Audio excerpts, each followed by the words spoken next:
stole from my family. I've, stole from stores. I've done a lot of things I'm not proud of. Stories like this resonating through jails across the country. When I'm using, that's pretty much the only thing that matters. It's a sad situation. The addiction to heroin taking over lives and landing so many like Travis Oren behind bars.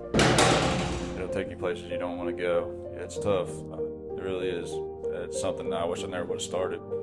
But once it started, there was just no stopping. That was 60 days ago when Oren turned himself in to the Pickaway County Jail for failing to pay his child support. My family doesn't matter. I have a 6-month-old son, and I still just kept using. Now behind bars, sober for 2 months, and now hopeful, something he's not felt in a long time. Oh, I feel a lot better, put my weight back on. I'm happier, more outgoing. I'm actually speaking to my family now. He credits jail for turning his life around. So we kind of came up with the Angel program. It attacks every gap that we know in the system, or tries to at least.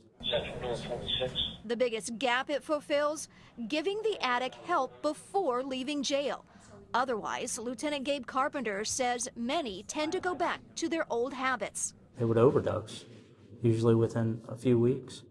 And that's a sad thing to see. Now the inmate is set up with counselors, made sure they have benefits, and once released, will be transported to get their Vivitrol shots. We actually take them to the appointment to make sure that they, there isn't a transportation issue. That shot is one of the key components to the program's success. Vivitrol helps eliminate the effects of opioids. Lieutenant Carpenter says the program works. I was at a gas station the other day. Had a girl come up and she goes, "Hey, I want to thank you for what you guys did for me." She's been clean for almost a year. Oren gets his first shot next week. I need to stop being selfish now and start thinking about my son and my family. He says he's tried to get sober before and believes this may be his last shot at overcoming his addiction. Yeah, I'm scared to death every day because anything can happen out there. I mean, yeah, it's scary because I know if I use one time, then it's over. The next place I'll be will either be jail, institution, or death. A dark path he's choosing to walk away from. In Pickaway County, I'm Maria Durant, ABC 6 News. So it's already in forward. After a little lesson on tractor driving, we're going for a ride on the farm. Let's go. Farmer Jeff Dickinson, thank you. Hey. Bye. Sent us on our way to find something very valuable and very sweet. After a bumpy shortcut through the field, we found our treasure. It is chilly out there tonight, but warm and toasty here inside the Sugar Shack at the Stratford Ecological Center. We are watching sap being turned into maple syrup. They say the season is off to a great start, but they're not sure how it's going to end. Mike Roth has been doing this a long time and says these past 2 winters have them guessing on what they'll get when they tap these maple trees. This is called a spile. Last week was a nice surprise. And we got a pretty good harvest after that last freeze. In fact, we collected a record amount of sap the first time out. But a look at the extended forecast doesn't have those freezing cold nights they need. We'll take what we can get, as everybody else does. For the sap to flow up the tree at night, then flow down in the milder afternoon. My first thought, the season's going to be interrupted and potentially won't start back up again. Thank you so much. A mild end to February could also change the way the normally delicious breakfast staple tastes. What happens is the sap turns bad. It's not that it stops flowing. It starts turning punky, and it won't make good syrup. Warm or cold, the sap won't stop flowing. Keep going.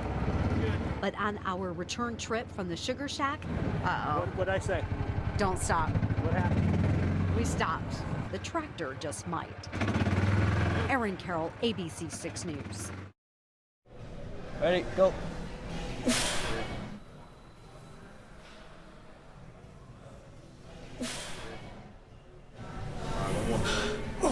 His final season in shoulder pads and cleats. With a bang. I can't explain to you, Clay, the feelings of just being out there in general. Just be able to play the game again in general. It's a awesome feeling. Casey is eager to finish his playing career on his terms. Considering less than 2 years ago, it appeared he had played his final game. Cody's injury occurred when he was a sophomore. He was somewhere between the 10 and 15-yard line on the near hash, blocking down when he got hit from the side in his leg. He said he immediately got dizzy. He felt like he was falling in slow motion. He saw that his leg was bulging, and he'd never felt pain like that before. Casey broke the tibia and the fibula in half. Doctors compared it to a serious motorcycle accident. After the breaks the leg, are you assuming football is over for Cody Casey? Absolutely. Done. Done. After 9 surgeries, Casey's broken leg was not getting better. It was an infection that set in, and the infection just continued to cause issues with the healing of the bone. Cody came to a crossroads. His long-term well-being, not to mention his football future, hung in the balance. They were like, listen, we can either, can continue to do these surgeries and possibly save your leg, but there's no guarantee, or, amputation. It's just a hassle sometimes when the coach is like, hurry up out there. Like, I can't just throw on my cleats and go out there. I have to take off one leg, put on the other. We're good to go. Next thing I know, early January, he's calling me up, asking me when workouts are starting. And when he walks that tunnel to the field, Was it the right call? Absolutely. there is now light at the end of it. And that juice, Oh, I dropped it. that adrenaline, Oh, that would have been bad. is there every time. So, my goal, I'm trying to return one to the house, so that's the big goal right there. I'm just like picturing it in my head right now, boom, just taking off, seeing that daylight. Woo! Glory to God for that, man. So keep your eye on number 10. His final chapter has yet to be written. It gave me hope. I learned with hope that when you hold on, pain ends. And that's how you spell out hope. Hold on, pain ends. And all I have is hope and joy right now. And I'm just running with it.